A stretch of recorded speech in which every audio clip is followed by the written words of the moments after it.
All right, welcome back to another Fishing Adventures show. And today we have Aaron Paulson. He's the Vice President of Loadmaster Trailer. And as you know, I've always talked nothing but, hey, Loadmaster for the last 18 years of my life. It's been nothing but Loadmaster under my boats, and there's a reason for that. But, you know, once in a while, you got to get these guys out of the warehouse, out of the office. They get so busy doing things that they got to get a little bit of fresh air, get some sunlight. So he looks like a tourist. He's all wrapped up to make sure he doesn't get burnt. But thank you, Aaron, for taking some time off, and let's hope we have a good show today. We're going to try a little bit of everything today. We're in an area that hopefully maybe we'll get some trout. There was some cobia roaming around these flats. And we've got the beaver tail, which is my favorite skiff. Nothing like it in the world. I mean, I can get into 6-7 inches of water with it, with a 115 in the back. Very stable boat. That's what I like about it. A lot of these other skiffs, I just don't feel comfortable. They rock too much. This thing is like a really nice platform. So we're putting the old beaver tail vengeance to the test today. And Aaron and I are going to try to do the best we can to get you some fish. So Aaron, we better get going here. Yes, sir. Let's give it a shot. One of the things that I'm doing, I'm using that, one of my favorites, a full horseman popping cork. And I'm trying to make some noise because trout are attracted to the noise on the surface. And Aaron is just live baiting on the flats here, but I'm trying to see if I can attract some trout to the boat. We got an incoming tide till about 11:30 today, and just a nice little breeze that's going to make it's making it real comfortable. So now one of the big things this time of the year is, you know, we've had rain off and on and all these storms that we had in the last couple of years. The water quality here is not as clean as it should be. Normally this area, 4 or 5 feet of water, you can see the bottom, and it's a lot of silt in it. A lot of us captains have been talking about it. We don't understand why, because we really only had a little bit of rain the other day. It's been fairly dry, and it's still a lot of silt in the water. So we can't, trying to put our fingers on it.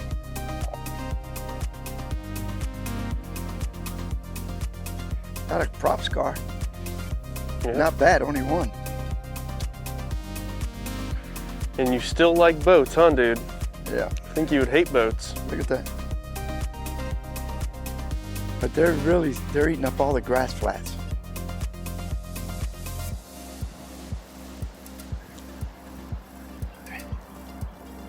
All right. All right, I just hope it ain't a meow meow. Oh God, it's a meow meow. Kitty cat? Yep, a trout with whiskers. A trout with whiskers. That's what I call them. Hey. Oh yeah. Yeah. All right, bring them right here. There we go. Hey. Let me tell you, Aaron had to work hard to get this fish. Okay, remember, he'll cut you. Yeah, hold him like that. There we go. It's a little snook, but when you figure what we've been catching all day, it's better than nothing. It's better than nothing. We're gonna let him go here. All right. And there he goes. Yeah, we got one snook. Okay, we did not get skunked. Right. We're good. Today. That's what I like to hear. Bring him in, man. Look at this. Oh, that's a nice one. He let go? Yep. That's all right, though. We had him. Good job. Almost went in my face. That's a good job right there. All right, 2 snook. My golly, it's looking up. If I can find the hook. Oh, he broke it. Oh, is that what he did? Yeah. Oh, here. Take this one. Is that the one? Nice. No. Oh, come on, come on. Oh, here we go. Finally. Here we go, here we go. Nice. All right. All right. Nice. All right. All right, golly, maybe they're turning on. Doubled up. Oh, there's another one. You got him? Yep. All right, maybe they're turning on. Woo! 2 snook, guys. Finally, Little double up. double up. We needed that. Yep, wait a minute, hang on. Me and Aaron holding 2 snook up. All right. Don't worry, they only bite you once. All right. Show them to them there. There we go. Guys, 2 snook on at a time.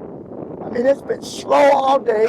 Aaron caught 3 snook, and now I finally got one. He got one, so maybe right at the change of tide, just maybe right now.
Now let's get that big fish again.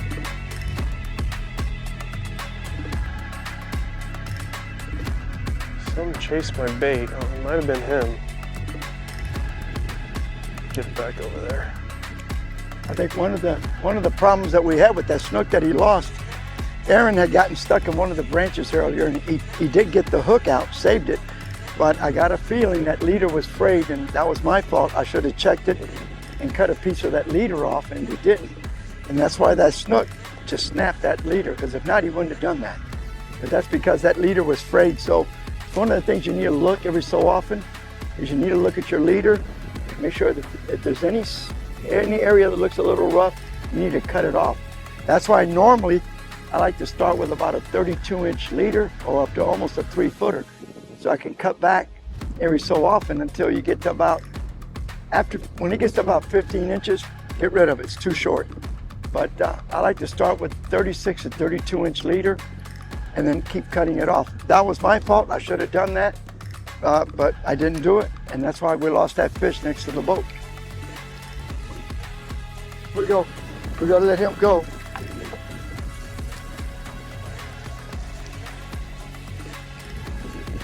Hopefully whatever it is, we can get it resolved.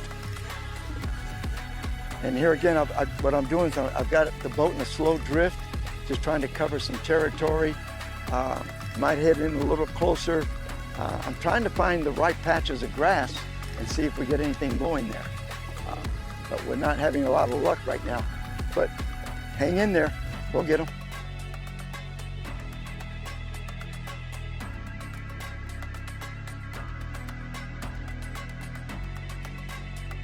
And I'm just getting them. A lot of them were thread fins, that's why they died anyway. And I'm breaking them in half, taking the air out of their bladder so they'll sink, and just throwing them out. Put some scent in the water, see if we can get to something to come looking for them. It's a good way to put the dead bait to use rather than just let them go. But you got to twist it till you hear it pop. That means that you broke the bladder, the air's out of the bladder. Makes it a lot easier to, because you want the bait to sink slowly sink as it drifts with the current. If you don't do it that way, what will happen is they'll just float and the birds will come and eat them. We already have a duck here anyway. I got a fish on. I had a fish on. Yeah, I got a fish on. Look at that, I got a trout. Hey-o. Hey! Look at a trout. Got a trout right in front of you, Aaron. That dark spot right there. There, you got one? No, I was just gonna get it. Right there in front of you. All right. Yeah. We got a trout, guys, huh? Woo! It's like full of joy that we caught a fish. There we go. I got one. Oh, man. That was a good hit.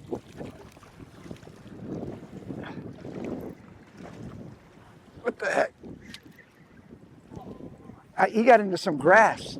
I had a big fish, and then I think he got grass, or did he spit it? Let's show it. Let's show it to the cameraman. Look at that. That's a beauty. Big trout, big trout. All right. Look at me. No, wait a minute. Wait a minute. Look at me. Right there. All right. Yeah. Got it. Nice. That's decent. Nice job. Yep. Way to go. See that? He didn't take it. He started to take it and didn't take it.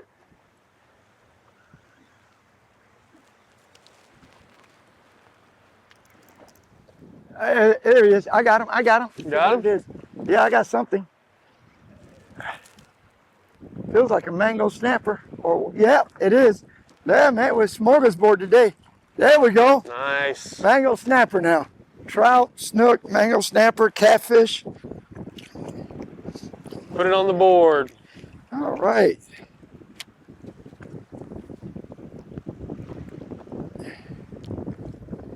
Little of everything today. Slow in the morning, then it picked up a little bit, but never really got going.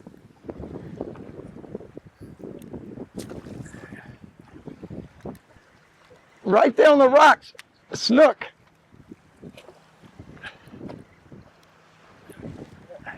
Yep. Yeah. Look at that. All right.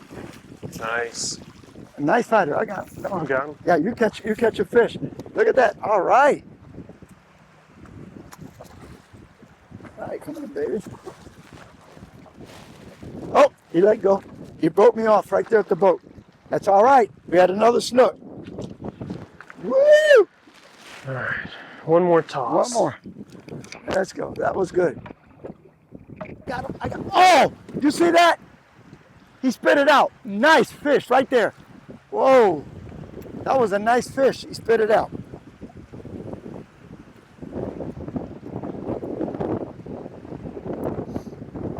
Hey. Oh, yeah. Yeah. All right. Bring him right here. There we go. Hey. Let me tell you, Aaron had to work hard to get this fish. Okay, remember, he'll cut you. Yeah, hold him like that. There we go. It's a little snook, but when you figure what we've been catching all day, it's better than nothing. it's better than nothing. We're gonna let him go here. All right. And there he goes. Yeah, we got one snook. Okay, we did not get skunked. We're good.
Welcome back to another segment of Captain Sergio's Fishing Chronicles using our beaver tail skiff, which I love so much. And today, as you see on the video, we were fishing with Aaron Paulson, Vice President of Loadmaster Trailers. And we had a great day. But it was one of those days that the first 2.5 hours, we couldn't get anything to bite. I mean, we went, I don't know how many places and get one fish there, and that was about it. But we just had a kind of like a slow incoming tide, and the fish just didn't want to cooperate. I called some of the other captains on the water that were having the same problem.